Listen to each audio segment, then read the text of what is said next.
Introduce lux body wash, खास orchid की खुशबू के साथ। इसकी खुशबू महके 12 घंटों तक, साबुन से ज्यादा। लक्स बॉडी वॉश, खुशबू जो महके 12 घंटों तक।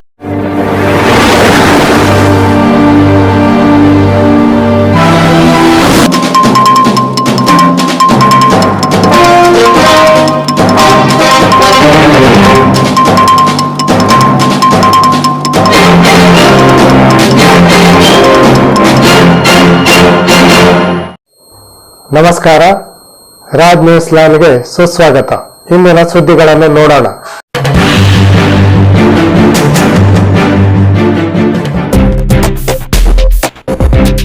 ನಾಳೆ ದಿನಾಂಕ 22ರಂದು 11 ಗಂಟೆಗೆ ಮುಂಡಗೋಡ ತಾಲೂಕಾ ಪಂಚಾಯತ್ ಸಭಾಭವನದಲ್ಲಿ ಶಾಸಕರಾದ ಶಿವರಾಮ್ ಹೆಬ್ಬಾರ್ ಅವರ ಅಧ್ಯಕ್ಷತೆಯಲ್ಲಿ ತ್ರೈಮಾಸಿಕ ಪ್ರಗತಿ ಪರಿಶೀಲನಾ ಸಭೆ.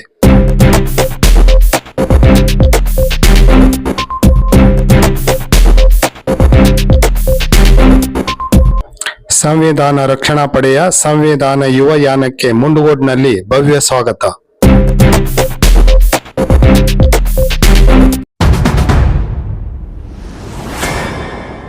ಶಾಸಕರಾದ ಶಿವರಾಮ್ ಹೆಬ್ಬಾರ್ ಅವರ ಅಧ್ಯಕ್ಷತೆಯಲ್ಲಿ ನಾಳೆ ದಿನಾಂಕ 22ರಂದು ಬೆಳಿಗ್ಗೆ 11 ಗಂಟೆಗೆ ಮುಂಡಗೋಡ ತಾಲೂಕಾ ಪಂಚಾಯತ್ ಸಭಾಭವನದಲ್ಲಿ ತ್ರೈಮಾಸಿಕ ಪ್ರಗತಿ ಪರಿಶೀಲನಾ ಸಭೆ ನಡೆಯಲಿದೆ ಎಂದು ತಾಲೂಕಾ ಪಂಚಾಯತ್ ಕಾರ್ಯನಿರ್ವಹಣಾಧಿಕಾರಿ TY ದಾಸನಕೊಪ್ಪ ತಿಳಿಸಿದ್ದಾರೆ.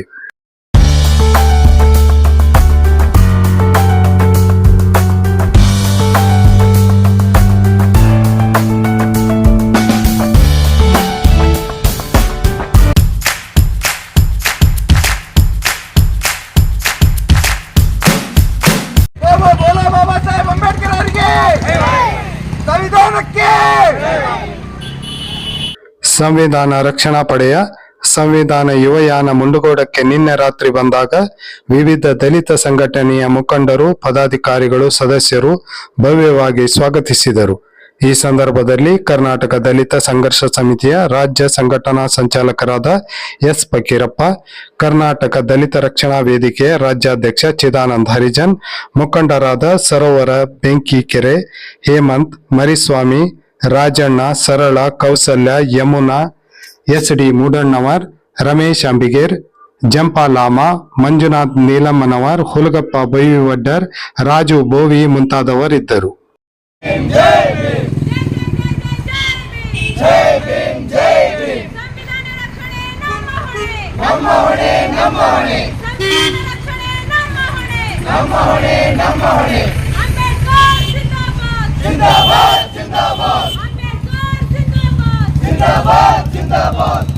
ನಾವು ಏಪ್ರಿಲ್ 14ನೇ ತಾರೀಕು ಅಂಬೇಡ್ಕರ್ ಅವರು ಭೇಟಿ ಕೊಟ್ಟಂತಹ ಸ್ಥಳ ವಾಡಿ ಗ್ರಾಮದಿಂದ ನಾವು ಯುವ ಜನತೆ ಒಂದು ಬೈಕ್ ಜಾಥಾವನ್ನು ಹೊರಟಿದ್ದೀವಿ. ನಾವು ಏಪ್ರಿಲ್ 26ನೇ ತಾರೀಕು ಒಂದು ದೊಡ್ಡ ಸಮಾವೇಶವನ್ನು ನಡೆಸ್ತಾ ಇದ್ದೀವಿ. ನಾವು ಈ ಆಂದೋಲನವನ್ನು ಸುಮಾರು 2,500 ಕಿಲೋಮೀಟರು, 17 ಜಿಲ್ಲೆಗಳು, 86 ತಾಲೂಕುಗಳು, 100 ಹಳ್ಳಿಗಳನ್ನ ಸುತ್ತಿ ನಾವು ಯಾಕೆ ಈ ಜಾಥಾವನ್ನು ಮಾಡ್ತಾ ಇದ್ದೀವಿ ಅಂತ ಹೇಳ್ತಾ ನಮ್ಮ ಈ ಜಾಥಾದ ಮತ್ತು ದೇಶಪ್ರೇಮಿ ಯುವ ಆಂದೋಲನ ಮತ್ತು ಕರ್ನಾಟಕ ವಿದ್ಯಾರ್ಥಿ ಸಂಘಟನೆಯ ರಾಜ್ಯಾಧ್ಯಕ್ಷರಾದಂಥ ಸರೋವರ್ ಅವರು ನಿಮ್ಮ ಜೊತೆ ಒಂದೆರಡು ವಿಚಾರಗಳನ್ನ ಹಂಚ್ಕೊಳ್ತಾರೆ. ಪ್ರಥಮ ಬಾರಿಗೆ ನಾವು ಸ್ವಾಗತವನ್ನು ಮಾಡುತ್ತಾ, ಏನು ಸಂವಿಧಾನದ ಉಳಿವಿಗಾಗಿ ಸಂವಿಧಾನದಲ್ಲಿರತಕ್ಕಂಥ ಹಕ್ಕುಗಳನ್ನು, ಸಂವಿಧಾನ ಬಾಬಾ ಸಾಹೇಬ್ ಅಂಬೇಡ್ಕರ್ ಯಾವ ಉದ್ದೇಶಕ್ಕಾಗಿ ಸಂವಿಧಾನವನ್ನು ಬರೆದಾರ, ಯಾರಿಗಾಗಿ ಸೌಲಭ್ಯ ಕಲ್ಪಿಸಬೇಕು, ಸಮಾಜ ನಿರ್ಮಾಣಕ್ಕಾಗಿ ಏನು ಬಾಬಾ ಸಾಹೇಬ್ ಅಂಬೇಡ್ಕರ್ ಅವರು ಕನಸನ್ನು ಕಂಡಿದ್ದಾರೆ, ಆ ಕನಸನ್ನು ನೆನಸು ಮಾಡಲಿಕ್ಕೆ ಸಂವಿಧಾನದ ಎಲ್ಲ ಹಕ್ಕುಗಳು ಯಥಾವತ್ತಾಗಿ ಜಾರಿ ಆಗಬೇಕಂತಕ್ಕಂಥ ಉದ್ದೇಶ ಇಟ್ಕೊಂಡು ಸಂವಿಧಾನ ರಕ್ಷಣಾ ಪಡೆ ಏನು ನಮ್ಮ ಯುವಕರು ಇವತ್ತು ಹೋರಾಟ ಮಾಡ್ಕೊಂಡು ಬಂದಿದ್ರಿ, ನಿಮ್ಮೆಲ್ಲರಿಗೂ ಈ ಒಂದು ಹೋರಾಟದಲ್ಲಿ ಯಶಸ್ಸು ಸಿಗಲಿ. ನಿಮ್ಮ ಜೊತೆಗೆ ನಾವು ಇರ್ತೇವೆ.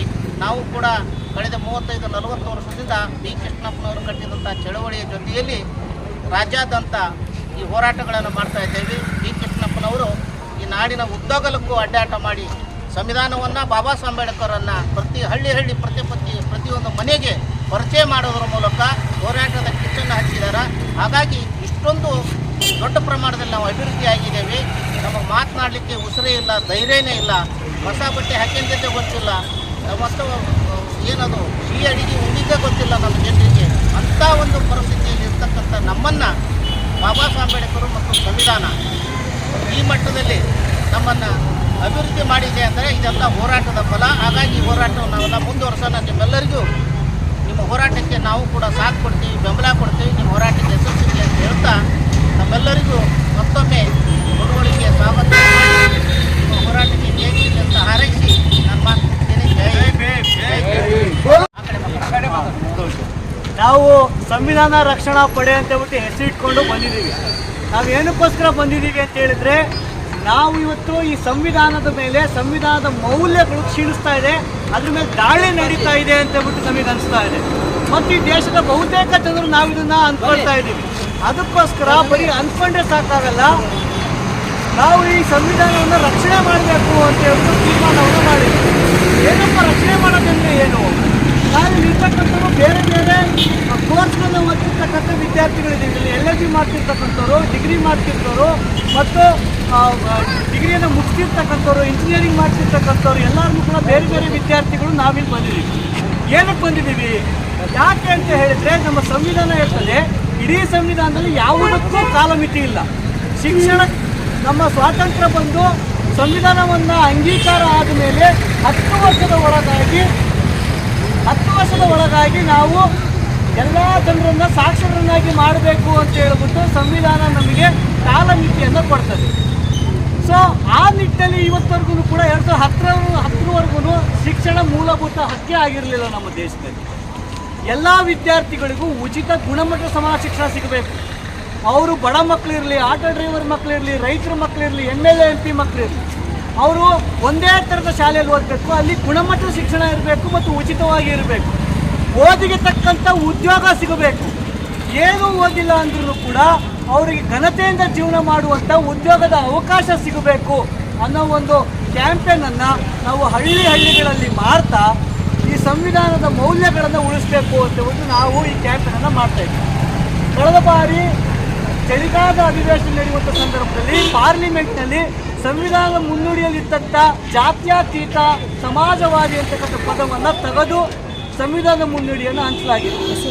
ಆದರೆ ನಾವು ನಮ್ಮ ಮುನ್ನುಡಿಯಲ್ಲಿ ಬರ್ಕೊಂಡೋದೇನಪ್ಪ ಅಂತ ಹೇಳಿದ್ರೆ, ನಮ್ಮದು ಸ್ವತಂತ್ರ, ಸಾರ್ವಭೌಮ, ಜಾತ್ಯತೀತ, ಸಮಾಜವಾದಿ ಗಣತಂತ್ರ ದೇಶ ಅಂತ ಬರ್ಕೊಂಡಿದ್ದೀವಿ. ಆದರೆ ಈ ಥರದ ಮೌಲ್ಯಗಳ ಮೇಲಿನ ದಾಳಿ ನಡೀತಿರುವಂಥ ಸಂದರ್ಭದಲ್ಲಿ ನಾವು ಯುವ ಜನರೊಟ್ಟಿಗೆ ಇದನ್ನು ಮಾತಾಡಬೇಕು. ಆ ಯುವ ಜನರು ಹಳ್ಳಿಗೆ ಕ್ಯಾಂಪೇನನ್ನು ತಗೊಂಡು ಹೋಗಬೇಕು ಅನ್ನೋ ಉದ್ದೇಶದಿಂದ ನಾವಿಲ್ಲಿ ಬಂದಿದ್ದೀವಿ. ನಾವು ಹೇಳುವಂಥ ವಿಚಾರ ನಿಮ್ಗೆ ಯಾರಿಗೂ ಗೊತ್ತಿಲ್ಲ ಅಂತ ನಾವು ಭಾವಿಸಲ್ಲ. ನಮಗಿಂತ ಚೆನ್ನಾಗಿ ನಿಮಗೆ ಈ ವಿಚಾರವನ್ನು ಗೊತ್ತಿದೆ ಅಂತ ನಮ್ಗೆ ಚೆನ್ನಾಗಿ ಗೊತ್ತು. ಆದರೆ ಇವತ್ತು ಈ ವಿಚಾರವನ್ನು ಹಳ್ಳಿಗೆ ತಗೊಂಡು ಹೋಗಬೇಕು ಅನ್ನೋದು ನಮ್ಮ ಉದ್ದೇಶ. ಇಲ್ಲಿರ್ತಕ್ಕಂಥ ಯುವ ಜನರಲ್ಲಿ ನನ್ನ ಮನವಿ ಏನಪ್ಪ ಅಂತ ಹೇಳಿದ್ರೆ, ಈ ಥರದ ಕಾರ್ಯಕ್ರಮಗಳನ್ನು ನಿಮ್ಮ ಹಾಸ್ಟೆಲ್ಗಳಲ್ಲಿ, ಕಾಲೇಜ್ಗಳಲ್ಲಿ, ನಿಮ್ಮ ಹಳ್ಳಿಯ ಸೇರಿಗಳಲ್ಲಿ ಇದನ್ನು ಮಾಡಬೇಕು. ಅದನ್ನು ಮಾಡ್ತಾ ಇದೇ ತಿಂಗಳು 26ನೇ ತಾರೀಕು ದಾವಣಗೆರೆಯಲ್ಲಿ ನಾವು ಒಂದು ದೊಡ್ಡ ಹೋರಾಟ, ಒಂದು ದೊಡ್ಡ ಸಮಾವೇಶವನ್ನು ಇಟ್ಕೊಂಡಿದ್ದೀವಿ. ಪ್ರತಿ ಹಳ್ಳಿಯಲ್ಲಿ ಕನಿಷ್ಠ 2 ಆದ್ರೂ ಕೂಡ, ಕನಿಷ್ಠ 10-15 ಜನ ಸಂವಿಧಾನಕ್ಕೋಸ್ಕರ ಕೆಲಸ ಮಾಡುವಂಥ, ಪ್ರತಿದಿನ 1 ಗಂಟೆ, ಅರ್ಧ ಗಂಟೆ, 2 ಗಂಟೆ ಸಂವಿಧಾನಕ್ಕೋಸ್ಕರ ಕೆಲಸ ಮಾಡುವಂಥ ಒಂದು ದೊಡ್ಡ ಸಂವಿಧಾನ ರಕ್ಷಣಾ ಪಡೆಯನ್ನು ಕಟ್ಟಬೇಕು ಅಂತ ಅಂದ್ಕೊಳ್ತಾ ಇದ್ದೀವಿ. ಈ 26ನೇ ತಾರೀಕು ನೀವೆಲ್ಲರೂ ಕೂಡ ಕುಂದಗೋಡಿಂದ ಕನಿಷ್ಠ 2 ಬಸ್ ಮಾಡಿಕೊಂಡು ದಾವಣಗೆರೆಗೆ ಬರಬೇಕು. ಸಂವಿಧಾನ ರಕ್ಷಣೆಯಲ್ಲಿ ನಾವೆಲ್ಲರೂ ಕೂಡ ಭಾಗಿಯಾಗಬೇಕು. ನಾವು ಕುವೆಂಪು ಅವರು ಹೇಳುವ ಹಾಗೆ ಹಿಂದೂ, ಕ್ರೈಸ್ತ, ಮುಸಲ್ಮಾನ, ಪಾರಸಿಕ, ಜೈನರು ಉದ್ಯಾನ, ಸರ್ವ ಜನಾಂಗದ ಶಾಂತಿಯ ತೋಟ ನಮ್ಮ ನಾಡು ಅಂತ ಏನು ಹೇಳಿದರು, ಆ ಥರದ ನಾಡನ್ನು ನಾವು ಕಟ್ಟೋಣ. ಈ ದೇಶದ ಪ್ರಜಾತಂತ್ರದ ಸೌಂದರ್ಯವನ್ನು ನಾವೆಲ್ಲರೂ ಸೇರಿ ಹೆಚ್ಚು ಮಾಡೋಣ. ಅದಕ್ಕೋಸ್ಕರ ನೀವೆಲ್ಲರೂ ದಾವಣಗೆರೆಗೆ ಬರಬೇಕು ಅಂತ ಮನವಿ ಮಾಡ್ತಾ ನನ್ನ ಮಾತೃ ಮುಗಿಸ್ತೀನಿ. ಜೈ ಭೀಮ್. ಜೈ ಭೀಮ್.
ನಿಖರ ನಿಷ್ಪಕ್ಷಪಾತ ಸುದ್ದಿಗಾಗಿ ರಾಜ್ ನ್ಯೂಸ್ ಲೈನ್ ಅನ್ನು ತಪ್ಪದೇ ನೋಡಿ.